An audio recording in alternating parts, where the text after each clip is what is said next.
Taurus, 2026 is the year your money, your security, your comfort is going to go through once in a lifetime disruption.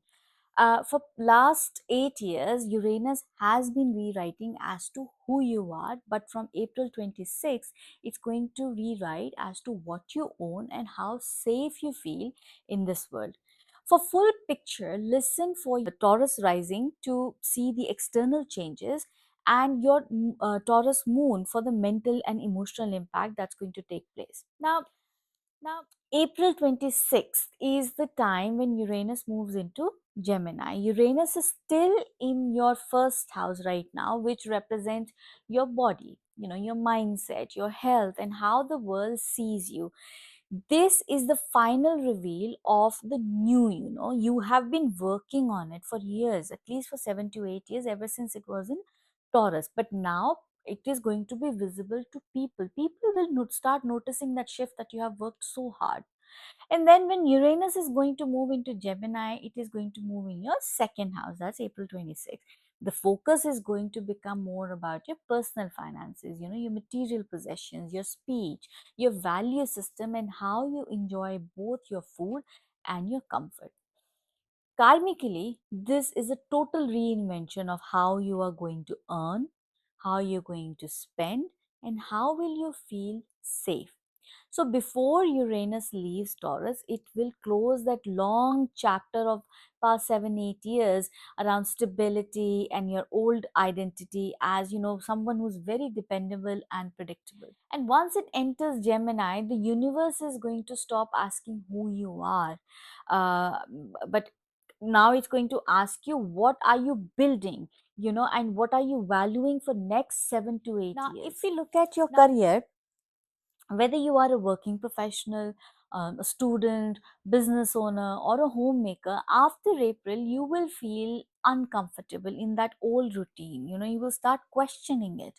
You likely want to experiment outside of your comfort zone, and for that, you may try online courses or even dabble into new income sources. You are going to learn something in tech, or even start a consulting business or a side hustle just to break that monotony that you have been feeling. Gemini as a sign creates mental restlessness, and desire for variety. And with Uranus, this becomes a wake up call, the call to build a future, to build that future which is based on innovative skills that you can rely for the coming years. Now, if you look at your finances, Uranus in the second house can bring both sudden gains and sudden losses. Now, this really depends on your overall chart, where other planets are sitting and what transits are going on. So, money may arrive unexpectedly or slip away just as quickly.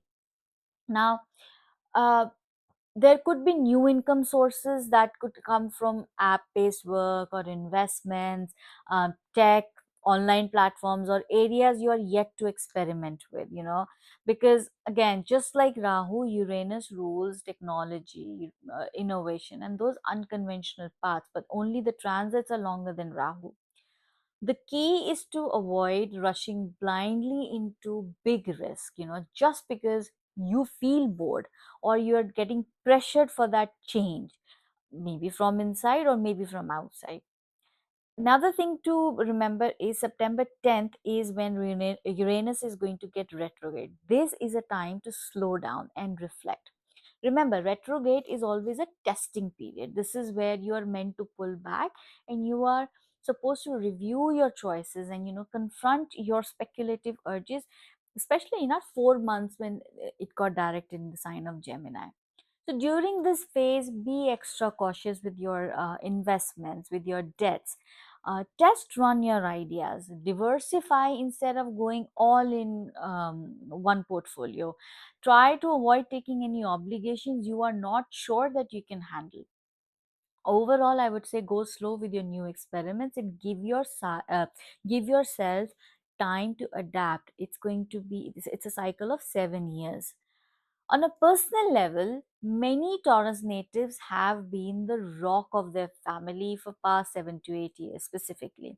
You are the one who's very reliable, very predictable. Everyone leans on you, even though when your own body and nervous system is overwhelmed. This is about to change after April. Before Uranus fully settles into Gemini, you may finally shift a habit, relationship, or a brand, or even a daily routine that you have been wanting to change for a very long time. This change can be visible to others, it will be visible to others, and you will deeply feel inside what you're going through, as it's going to mark a turning point on how much you carry for others versus yourself. In the second half of the year, your focus is going to turn more towards building new income streams, areas like teaching, communication, tech, online marketing, or even digital products. So as you explore these, keep asking, how do I value my time and my talents? Make sure to price yourself fairly. Don't undersell yourself or your skills just to feel secure and safe. The coming change is a positive one, but you'll get the results if you move at a steady pace, and that is a pace of a Taurus sign itself. Don't force the change, for that overnight transformation. And another checkpoint that will come for you is September retrograde period. So before launching any new ideas or making any heavy investments, test them small, watch how they perform. you know this year there are chances of you getting into unnecessary debts that are higher, uh, are going to be high amounts, especially if you let your impatience or your fear drive your decisions. Overall, 2026 is going to give you a deeper understanding of yourself, and it's going to push you to build a more aligned future for yourself. That security through new skills, through new resources, through new income streams. So I would say welcome the change with open arms, because you still have that stable nature, that grounding nature, which is not going to go away, and it's going to become a solid base for that more innovative life that you're looking for. So all the best for coming 7 years. If you like the video, do share it with others, and don't forget to subscribe.